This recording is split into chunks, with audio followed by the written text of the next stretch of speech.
De retour après cette pause musicale sud-africaine et afrikaner, nous reprenons le cours de notre émission. Et dans cette seconde partie, nous allons évoquer avec Bernard Luglan son dernier ouvrage, Histoire des Berbères, un combat identitaire plurimillénaire. Alors nous allons entrer dans le vif du sujet directement, mon cher PGL, en attaquant par... Déjà, un petit peu le pourquoi de cet ouvrage. Une question minée, une question controversée aujourd'hui, avec justement, au regard des printemps arabes, de l'identité arabo-islamique, qui est souvent mise en avant pour l'Afrique du Nord. Donc, comment décliner cette question berbère ? Oui, le grand problème, c'est que les Berbères sont les grands oubliés de l'histoire, parce que l'Afrique du Nord n'est pas arabe. Elle est certes musulmane, mais elle n'est pas arabe. Et il ne faut pas confondre arabe et musulmans. Ou arabisés. Oui, tous les Arabes ne sont pas musulmans, et tous les musulmans ne sont pas des Arabes. Voilà, puisque le premier pays musulman n'est pas un pays arabe. Oui, l'Indonésie, la Fédération d'Indonésie. À l'heure actuelle, numériquement, suivi absolument. Par le Pakistan, de très près. Alors donc, tout le problème est que l'Afrique du Nord, depuis la Libye jusqu'au Maroc, y compris les îles Canaries, mais la population berbère des îles Canaries a disparu. Les Guanches, le fameux Guanches. Ou est métissé avec... Blanc aux yeux bleus, comme on souvent le décrivait. Donc le vieux fond de population de l'Afrique du Nord est berbère. Et ces berbères ont été islamisés et en partie arabisés au cours de l'histoire, à la suite d'événements dont nous allons peut-être parler. Et cette idée de faire ce livre m'est venue parce que, si vous voulez, depuis longtemps, je suis conscient de ce véritable vol de personnalité que subissent les Berbères. Parce qu'on veut les faire passer pour des Arabes. Or, ils ne sont pas arabes. Vous avez écrit une histoire du Maroc et de l'Égypte, entre autres. Donc déjà, je vois plus... c'est une raison... Écoutez, je connais un peu. Moi, je suis... Vous êtes né au Maroc, d'ailleurs. Oui, j'ai passé toute mon enfance au Maroc, en pays berbère, notamment. Et donc, je connais bien cette question. Et il est bien évident que nous sommes en présence, j'allais dire, des Gaulois de l'Afrique du Nord. Les Berbères, ce sont les Gaulois de l'Afrique du Nord. Ce sont les indigènes. C'est le fond de population. Alors, c'est pour cela que j'ai fait ce livre, pour leur rendre leur histoire, parce que tous les grands phénomènes de l'histoire de l'Afrique du Nord, jusqu'au XVIe siècle, se font autour de dynasties berbères. Tout à fait. Alors, vous montrez que le terme berbère est un terme générique, un peu problématique, qu'il cache une réalité plurielle. Des réalités, oui, plurielles. Des réalités, voilà, plurielles. Donc, en fait... comment caractériser un petit peu le monde berbère, on va dire, tout au long de l'Antiquité, avant la conquête musulmane, et en intégrant le moment romain, bien sûr. Disons que le monde berbère va rester authentiquement berbère, grosso modo, jusqu'au XIIIe ou XIVe siècle. Avec l'exception de la partie orientale de la Libye, qui va être rapidement arabisée, et de la Tunisie, qui, elle, également, va être relativement arabisée. Mais tout ce qui est actuelle Algérie, actuel Maroc, toutes ces deux grandes régions, et le monde saharien, vont demeurer berbères jusqu'au XIIIe siècle.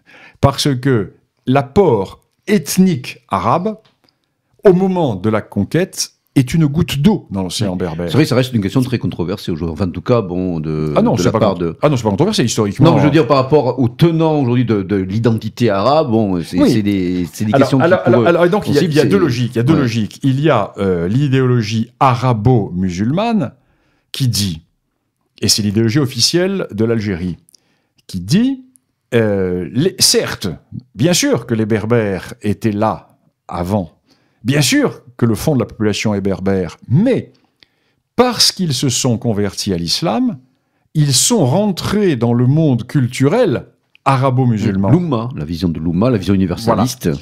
Ça, c'est la vision, si vous voulez dire, nationaliste, pan-arabe, maghrébine. Et puis les Berbères qui disent non, nous sommes restés berbères, nous avons gardé notre langue, etc. Alors, le grand problème vient du fait que, et ça, c'est très intéressant.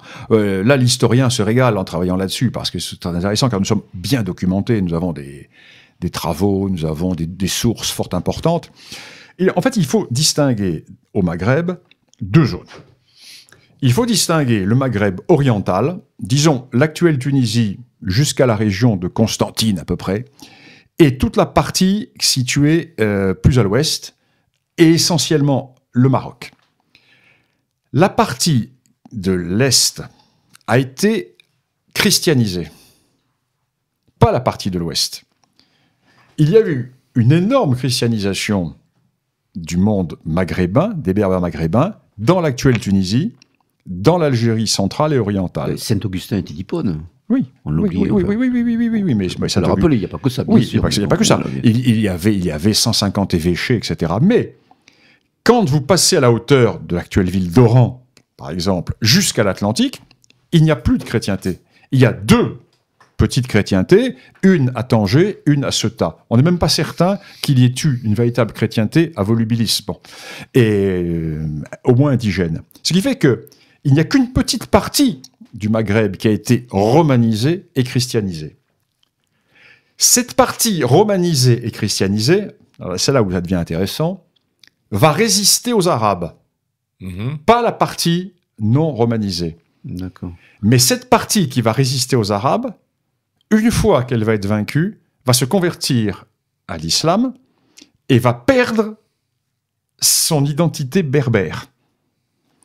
Tandis que la partie ouest, essentiellement le Maroc, va se convertir tout de suite à l'islam et va conserver son identité berbère. C'est-à-dire que les berbères marocains vont se servir de l'islam pour échapper à l'arabisation. D'accord. C'est fondamental.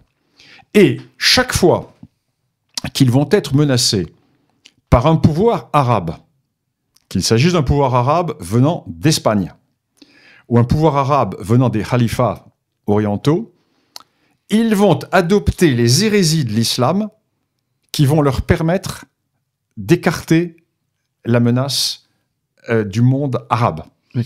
Et chaque fois qu'ils auront repoussé cette menace, ils reviendront à l'orthodoxie sunnite. Donc, le fait berbère, c'est moi je parle, un combat identitaire plurimillénaire, le fait berbère est un fait de résistance et d'adaptation. Et il faut bien voir que pour ces berbères, l'islamisation a été un moyen d'échapper à l'arabisation. Parce que, en se convertissant tout de suite à l'islam, ils n'ont pas été assujettis au statut des vaincus.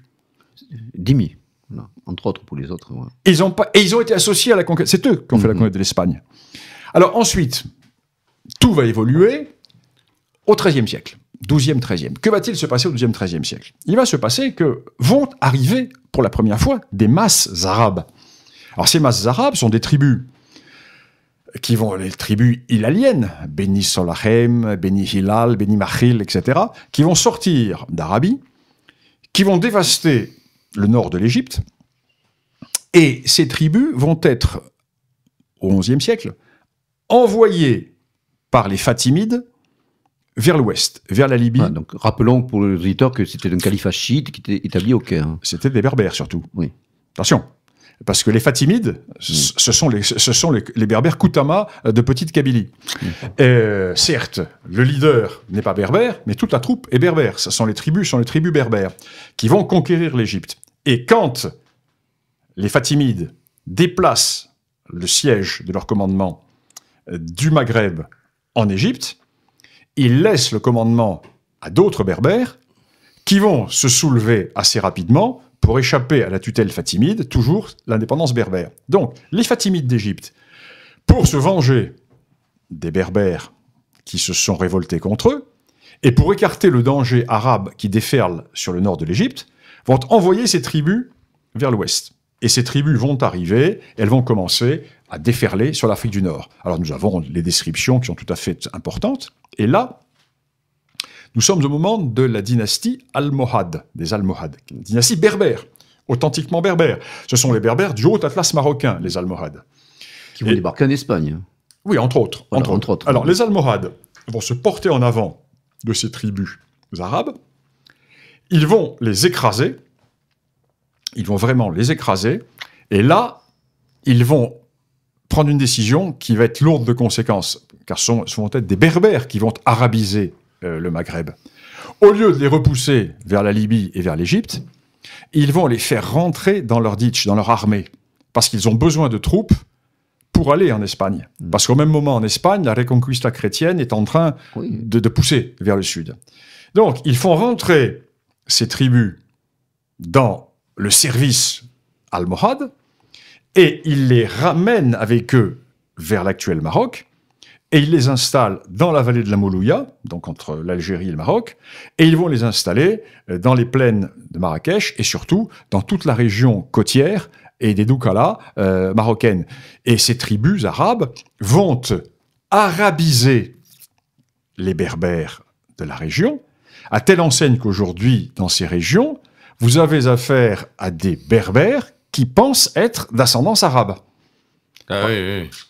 Qui ont intériorisé complètement. Complètement. Ils ont totalement intériorisé. Et en Algérie, c'est la même chose. En Algérie, vous avez la majorité de la population qui est berbère, j'allais dire génétiquement, si on peut parler de génétique à ce propos, et qui pense être arabe. Alors, combien de fois je discutais avec des amis, ils me disent mais non, nous sommes arabes puisque nous descendons d'un tel, un tel. Je dis mais non, c'est une fausse généalogie. Parce que quand ton ancêtre, en 1000 et quelques, ou en 900 et quelques, ou en 1120, s'est converti à l'islam, il est rentré dans une kabila arabe.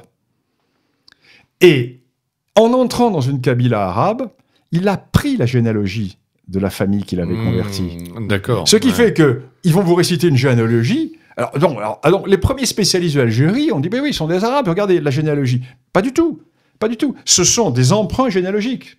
C'est-à-dire, on entre dans l'islam et on entre par le biais de quelqu'un qui vous a converti et vous adoptez sa généalogie. Donc nous sommes en présence d'Arabes, de Berbères, que l'on qualifie, comme disait, qu'on qualifie audacieusement d'Arabes. Pour revenir très rapidement aux données anthropologiques, vous précisez dans votre ouvrage que les Berbères sont de véritables autochtones en Afrique. Ah, complètement. Et vous reprenez un petit peu, dans l'ethnogénèse du peuple berbère, cette question des Afrasiens, d'où découleraient les trois... Il y a deux choses. Oui, il y a deux choses. Il y a l'aspect linguistique et il y a l'aspect, j'allais dire, génétique. Oui. Deux choses totalement différentes. Linguistiquement, nous sommes parfaitement documentés. La langue berbère est une langue afrasienne, c'est-à-dire ce qu'on appelait avant langue afro-asiatique. Pas afro-asiatique, c'est une langue afrasienne. Ce sont des langues qui sont toutes nées Éthiopie, Érythrée à peu près. Et cette langue a éclaté. Et de ce noyau afrasien qui éclate il y a 15 000 ans à peu près, vont surgir trois rameaux. Un rameau qui va donner naissance à l'arabe et à l'hébreu, et non pas sémitique, alors, et non pas à l'hébreu et à l'arabe et à l'hébreu. Un autre rameau qui va donner naissance à l'ancien égyptien, et un autre qui va donner naissance aux berbères. Je ne parle pas des rameaux sud, je parle uniquement des rameaux nord. Alors donc, au point de vue linguistique, nous sommes bien documentés. Mais, au point de vue génétique, les Berbères sont les indigènes qui ont toujours habité là, toujours habité dans cette partie de l'Afrique du Nord, avec bien entendu des apports venus d'Europe. Alors, ce qui est très intéressant, c'est que l'archéologie, etc., a bien montré que par les deux zones de contact les plus proches avec l'Europe, c'est-à-dire l'Espagne et la Tunisie et la Sicile, nous avons des apports qui viennent d'Europe aussi. Donc, population indigène qui a toujours été là, qui reçoit des apports européens, et qui, ensuite, va recevoir énormément d'apports à l'époque carthaginoise, avec les Sémites qui arrivent de Phénicie, à l'époque romaine, avec des troupes qui arrivent de partout. Par exemple, il y a des garnisons romaines, des garnisons qui sont d'origine danubienne. Bon, ces gens restent sur place. Bon, il y a donc les Vandales plus tard. Vandales plus tard. Ensuite, tout ce mélange qui résulte des arrivées des Turcs, etc.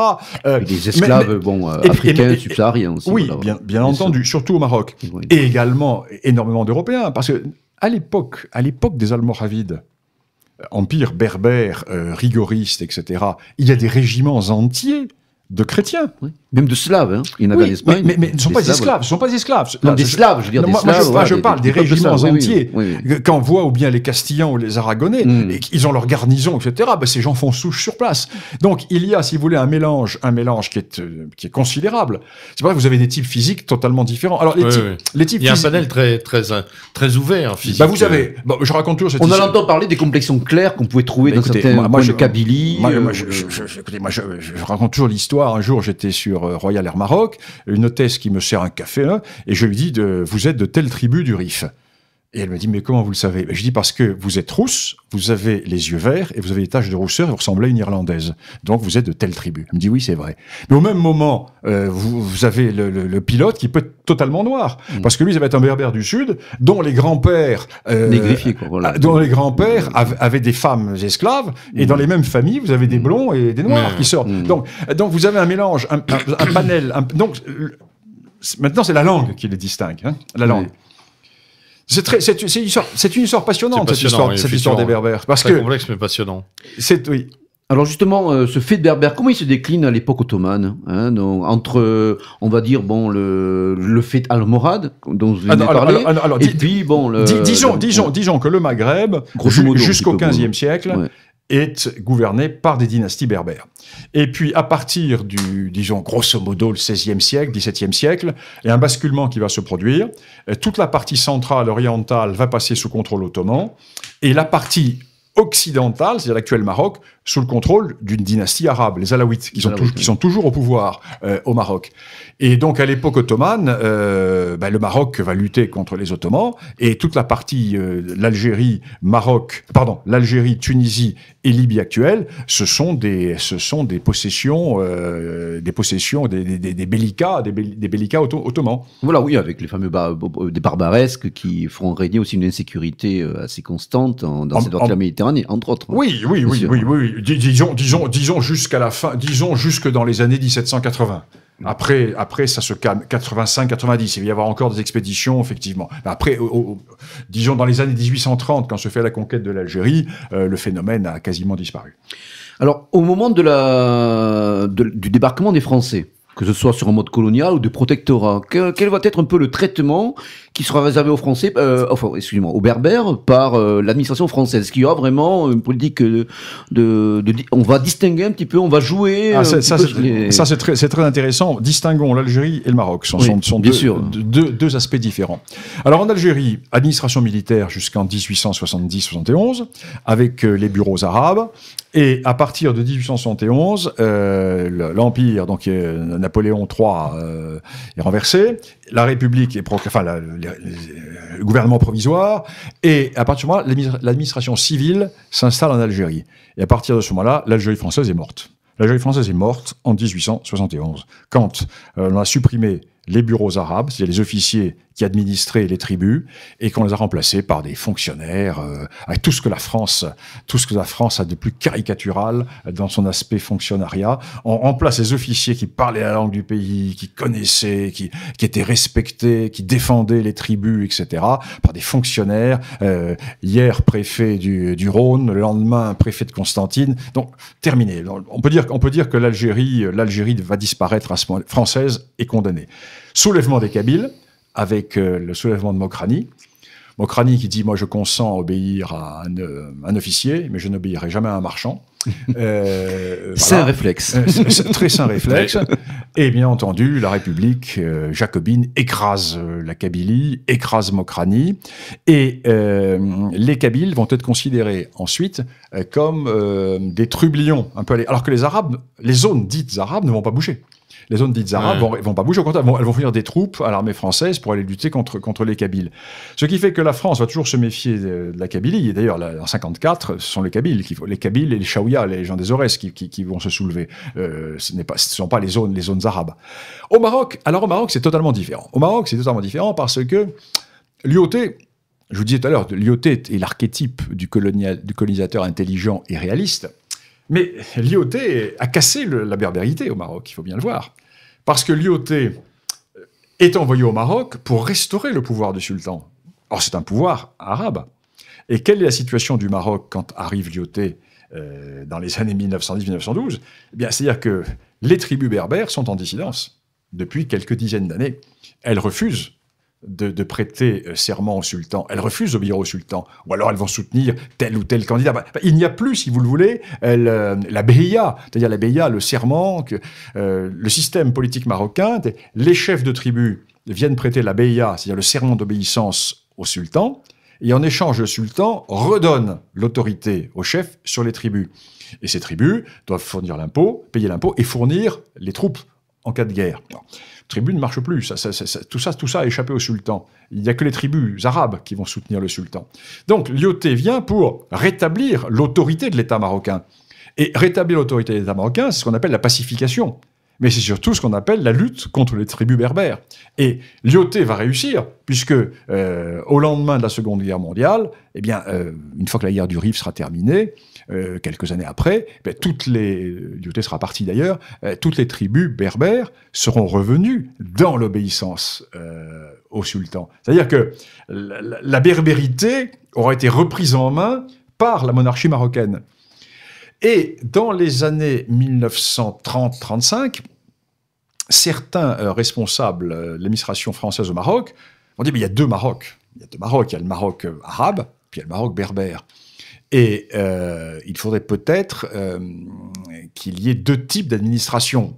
C'est ce qui va être mis en avant avec l'idée du daïr berbère qui va provoquer une réaction nationaliste au Maroc, parce que les Marocains vont dire « oui, mais attention, on essaie de couper en deux la population marocaine, oui, etc. » Alors, il y a ce phénomène qui se produit. Donc, c'est très différent de ce qui s'est passé en Algérie. Parce qu'en Algérie, c'était la France. Donc, l'Algérie était dans la France, tout le monde était géré de la même manière, même s'il y avait un statut de l'indigénat, etc. Mais en principe, le but, c'était de faire des Français de Dunkerque à Tamanrasset. Jamais au Maroc. Parce que le Maroc était un protectorat. Donc, la gestion était totalement différente de celle qui pouvait être envisagée en Algérie. Alors justement, l'Algérie, est-ce qu'il y a eu une gestion particulière également de la part des autorités françaises du fait berbère durant les événements dits d'Algérie? Est-ce qu'il y avait aussi, on peut signaler dans l'insurrection algérienne, une place particulière de la berbérité en tant que telle?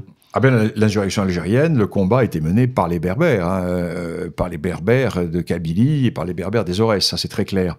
Alors, les Berbères qui se sont fait, j'allais dire, rouler dans la farine par les tenants de la ligne arabo-nationaliste. Parce que ce sont les Berbères qui vont faire la guerre contre les Français, qui vont se faire écraser militairement par les Français, qui vont donc mourir, et qui vont se retrouver très affaiblis en 1962, au moment de l'indépendance, et qui vont se faire totalement supplanter par l'armée des frontières, qui est dirigée par Boumedienne et qui va mettre Ben Bella au pouvoir. Comment pouvait-on, par exemple, considérer un Messali Hadj de... Ah, c'est pas un berbère du tout. Messali Hadj, non, mais lui est un tenant de la ligne arabo-musulmane.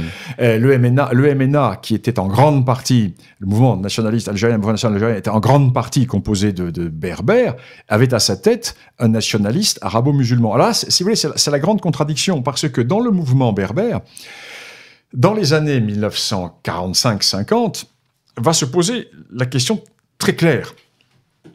Affirmons-nous, avant de déclencher une insurrection, notre berbérité, ou bien mettons-nous notre berbérité sous le coude et attendons de la mettre en évidence au lendemain de l'indépendance?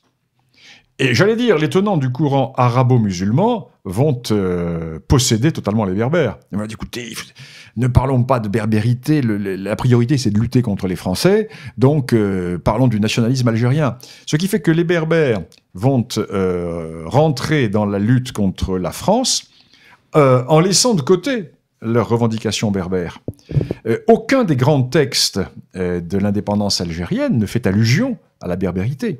C'est vraiment le courant arabo-islamique. De type jacobin, en plus. De type jacobin. Ah, oui. De type jacobin. Et ce courant, qui est très très fort en 62, puisque c'est le courant qui est incarné par l'armée des frontières, plusieurs dizaines de milliers d'hommes qui ne se sont pas battus. Il faut bien voir que l'armée des frontières ne s'est pas battue. Elle était contenue au Maroc et en Tunisie par les lignes fortifiées, et chaque fois qu'une unité essayait de franchir la ligne, elle se faisait écraser par les troupes d'intervention, la Légion, les paras qui étaient là. Bon, ils passaient pas. Donc, ceux qui menaient le combat, ce sont les maquis d'intérieur. Les maquis d'intérieur, c'était qui? C'était les berbères, qui vont se faire voler leur victoire. Parce que les berbères auraient pris le pouvoir en 1962, l'évolution de l'Algérie aurait été totalement différente. L'Algérie n'aurait pas du tout évolué comme un État socialisto-jacobin, mettant en avant cette idéologie arabo-islamique qui est totalement étrangère à l'Algérie. Alors justement, comment le FLN va gérer cette question berbère? Par le parti unique. Par le parti unique, par la persécution, par l'arabisation, on dit de politique. Par l'arabisation, la chaire de Berbère du ministre d'Alger est supprimée dès le mois de septembre 62.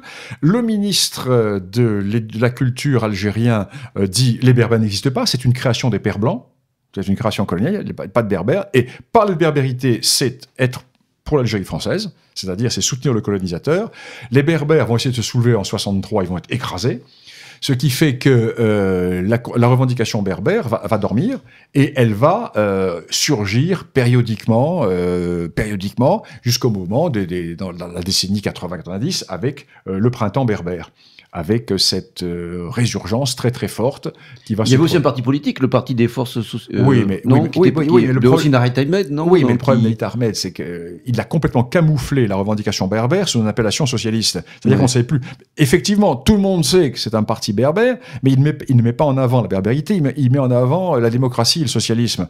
Donc, il ne met pas le côté identitaire en avant. Et donc, il va, Ahmed Ahmed va largement, j'allais dire, amoindrir la revendication berbère. Ce qui fait qu'il l'habille autour d'une revendication démocratique et socialiste. C'est pas ça le problème. Le problème est ethnique et culturel. Il n'est pas socialiste ou démocrate. C'est une question d'identité d'un peuple. D'ailleurs, en ce moment, c'est intéressant parce que les partis politiques berbères ou qui prétendaient représenter les berbères sont en perte de vitesse.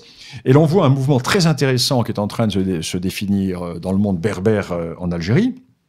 C'est-à-dire une réappropriation de l'histoire. C'est-à-dire que les jeunes berbères intellectuels ont compris que ces partis politiques allaient à la soupe, les trahissaient, se faisaient acheter. Et donc, ils reviennent à l'histoire. C'est-à-dire qu'ils se mettent à découvrir leur histoire. Ils avaient des mythes, ils ne connaissaient pas leur histoire. Et l'on voit depuis un certain temps... Ça commence souvent comme ça. Et c'est très intéressant. C'est très intéressant parce qu'il y a des sites sur Internet qui sont remarquablement bien faits. Et l'on voit une réappropriation de l'histoire. Alors, quand un peuple commence à se réapproprier son histoire, c'est bon signe. On peut aussi évoquer, pour le souvenir, quand même, une figure charismatique des années 90, le chanteur Matoub Lounès, que Jean Mabir, d'ailleurs, avait croqué dans un humour de Terre et Peuple, en tant qu'éveilleur véritablement de la berbérité. Lui aussi a été, je crois, un des héros de cette berbérité des années 90. Il a payé d'ailleurs chèrement de sa vie, après plusieurs attentats d'ailleurs dont il a été victime. Alors aujourd'hui le problème, c'est que l'Algérie existe-t-elle? Autant le Maroc existe. Alors ça, c'est sûr que certains auditeurs vont se manifester rapidement. Mais là, il faut dire les choses. Il faut dire les choses clairement. Ouais. Alors il y a une volonté d'existence, ça qui est tout à fait respectable, une volonté d'existence, mais cette volonté d'existence ne peut pas aboutir tant que sera niée la composante berbère, qui est tout de même l'âme, le tréfonds, le soubassement, j'allais dire, en anglais on dirait le bedrock de cette société. Alors, dire que l'Algérie est un pays arabo-musulman, c'est un mensonge. C'est comme la France n'existe pas depuis 1789. Elle existait avant. Et l'Algérie n'est pas arabo-musulmane. L'Algérie est berbère. Et sur ce fond berbère sont venus se greffer des influences arabes et une religion musulmane. Voilà.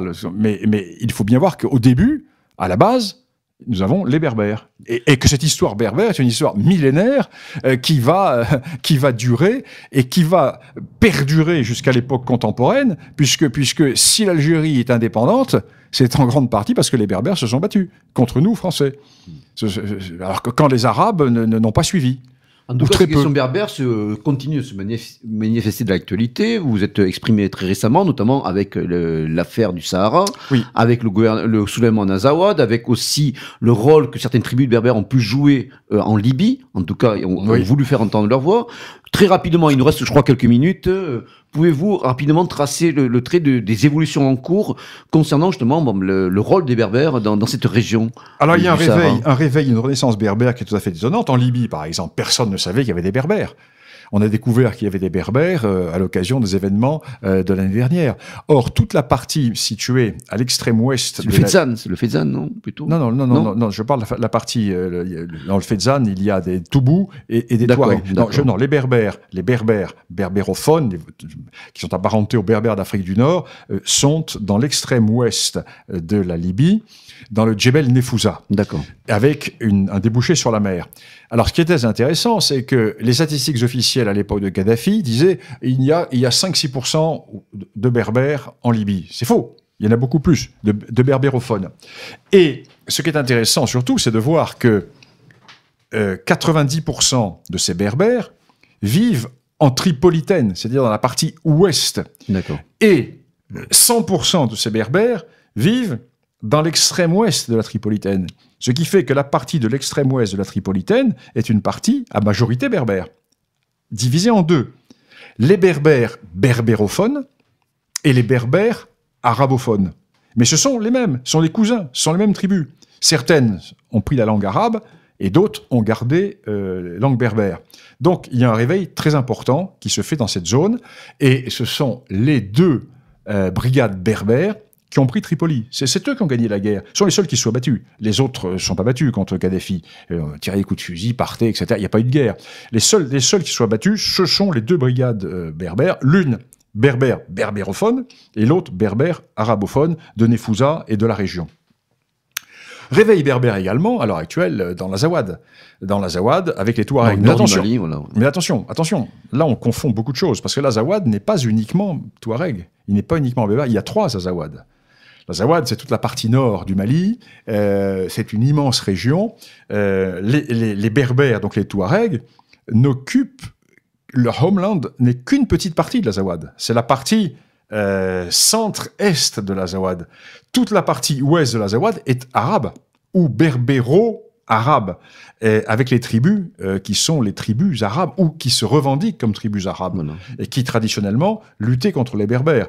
Et au moment de la période coloniale, nous nous sommes appuyés, nous, sur les tribus arabes Chamba, contre les Touaregs. Donc il y a des vieilles rivalités entre ces tribus. Puis le troisième Azawad, c'est l'Azawad du fleuve Niger, qui lui est un Azawad composite, avec certaines Touaregs, certaines tribus Touaregs, Imrad notamment, et puis des Songhai, des Peuls, des Maures, etc. Donc il y a trois Azawads. Mais les Touaregs, à l'heure actuelle, sont effectivement soulevés dans leur parti. Alors toute la question est de savoir, sont-ils, oui ou non, gangrénés par les islamistes ? Je pense que le danger islamiste en zone de Touareg a été beaucoup grossi. Le problème, c'est que si les Touaregs sont acculés, ils vont tendre la main à qui leur tendra. Et je pense que nous avons raté une bonne occasion de redistribuer les cartes dans la zone en appuyant les Berbères. Il eût fallu les appuyer d'une manière ou d'une autre. Et là, si se dessine une intervention ouest-africaine, bien entendu encadrée par les Occidentaux, nous risquons d'avoir un résultat assez contraire, c'est-à-dire de pousser peut-être ces gens dans les bras des islamistes qu'ils détestent. Ils les détestent parce que chez les Touaregs, ce sont les hommes qui sont voilés et pas les femmes. Il y a donc une approche qui est totalement différente dans la conception de l'islam. Ce n'est pas du tout un islam rigoriste comme l'islam salafiste. Le monde touareg est imperméable à l'islam salafiste. C'est un islam composite. Certains commentateurs des événements de cette région ont parlé aussi d'une ingérence américaine dans ces événements. Je pense notamment à l'article de Michel Lhomme, qui a été publié récemment sur la Grande Toile, où il parlait justement d'ingérence américaine à propos des membres du gouvernement malien et de certains groupes salafistes qui pourraient être, comme Al-Qaïda Maghreb islamique, plus ou moins des émanations, en tout cas manipulées par des services atlantistes, en tout cas des services américains. Que pensez-vous de cette approche, de cette thèse? Moi, je ne suis pas du tout complotiste. Oui, non, mais c'est pas des complotistes. Donc, moi, j'ai un réaliste. C'est ingérence géopolitique. Oui, voilà, donc, en tant que réaliste, je dis, bon, à qui profite AQMI? Parce que AQMI, mon opinion profonde, c'est qu'AQMI n'existe quasiment pas. AQMI, c'est un label aussi. C'est 300-400 combattants sur une étendue grande comme une fois et demie la France, qui ont une puissance de nuisance, effectivement. Tu vois, c'est un essaim de prise d'otage. Dans notre train de communication, ça frappe les esprits, ça frappe les opinions, ça joue son rôle. C'est un essaim de guêpe. C'est un essaim de guêpe, mais c'est pas un danger territorial. Non. Je ne vois pas les salafistes mordre sur le monde africain noir chez les Bambara. Pas possible. Bon. Et donc, qui a intérêt à grossir cette réalité AQMI? D'abord, les Maliens. Parce que sans l'épouvantail AQMI, ils sont certains que personne ne viendra les aider pour une hypothétique reconquête du Nord, ça c'est clair. Et puis, qui a intérêt encore à grossir AQMI? Eh bien, les nouveaux acteurs qui veulent peut-être s'implanter sur zone, dont les Américains. Parce que vous avez noté l'absence totale de l'Union européenne. La France, qui est en période électorale, ne s'occupe absolument plus de la question. On l'a vu au Darfour il y a quelques années, mais donc, il est évident que nous savons que les Américains sont présents sur zone, etc. Mais bon, alors de là à en faire un système, je ne sais pas. Voilà, moi je pose le problème simplement. D'accord. Alors aujourd'hui, la berbérité, c'est aussi quelque chose, une question qui ne peut pas totalement nous intéresser. Une bonne partie de l'immigration, donc d'origine maghrébine et d'origine berbère, assumée ou pas, on peut le voir, par le tissu associatif qui se développe en France, on peut le voir au niveau de l'enseignement, pour des professeurs qui peuvent avoir affaire à des élèves qui revendiquent soit leur arabité, soit leur berbérité. Quel pourrait être, est-ce que la berbérité, en tout cas le soutien à cette cause, en tout cas pour nous, la question ne se pose pas, nous sommes des ethno-différentialistes conséquents, nous sommes des soutiens de toutes les identités, mais est-ce que cette berbérité pourrait être un levier pour une politique française intelligente d'un règlement éventuel, en tout cas, qui serait souhaitable de la question migratoire? Je ne poserai pas la question dans ces termes, parce que moi je ne suis pas du tout un politique. Oui, bien sûr. Donc la question migration, c'est pas mon problème. Je renverse la question et je dis les pays du Maghreb peuvent-ils continuer à vivre sur le mythe de l'existence d'un Maghreb arabe qui n'existe pas? Le Maghreb n'est pas arabe. Il est berbère, de religion musulmane, avec une langue dominante qui est l'arabe. Mais ce n'est pas un Maghreb arabe, c'est un Maghreb berbéro-arabe, ou mettons les proportions plus ou moins différentes selon les thèses que l'on veut avancer. Voilà. Ceci veut dire donc que dans l'immigration en Europe, ce que l'on voit souvent comme étant des Arabes ne sont pas des Arabes.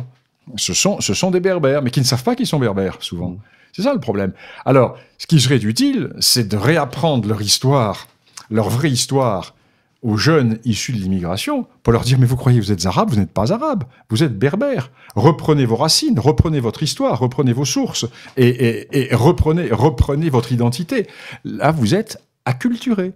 Vos vraies racines sont berbères. » On peut voir au gré de certaines classes, je n'ai pas certains collègues, des Massinissa, des Jugurtha qui ressurgissent. Eux assument.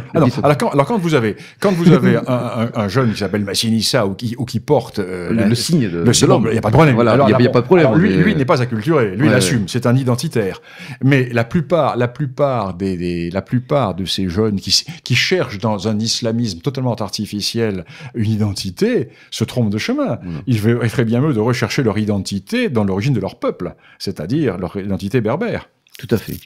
En tout cas, le moment va être venu maintenant de mettre fin à cette émission ô combien passionnante. En tout cas, nous espérons vous avoir très bientôt à nouveau sur nos ondes, Bernard Lugan. Je vais rappeler le titre et les éditeurs des deux ouvrages que nous avons principalement évoqués durant cette émission. Il s'agit tout d'abord de Décoloniser l'Afrique, point d'exclamation, aux éditions Ellipse, donc qui est sorti il y a quelques mois. Ensuite, un ouvrage que vous auto-éditez, qui est disponible sur votre blog, bernardlugan.blogspot.fr, Histoire des Berbères, un combat identitaire plurimillénaire. Donc, les auditeurs intéressés peuvent commander directement, soit sur votre blog, ou en envoyant un chèque avec leur règlement. La somme étant de 29 €, frais de port compris. En tout cas, Bernard Lugan, nous vous remercions une fois de plus d'être venu sur nos ondes. Nous vous accueillerons avec plaisir pour reparler de nouvelles thématiques au gré de l'actualité. Et nos auditeurs, restez toujours en éveil. N'hésitez pas donc à acheter les ouvrages de Bernard Lugan pour ces thématiques et un regard nécessaire que nous devons porter sur ce continent africain. Et plus que jamais, à l'abordage et pas de quartier.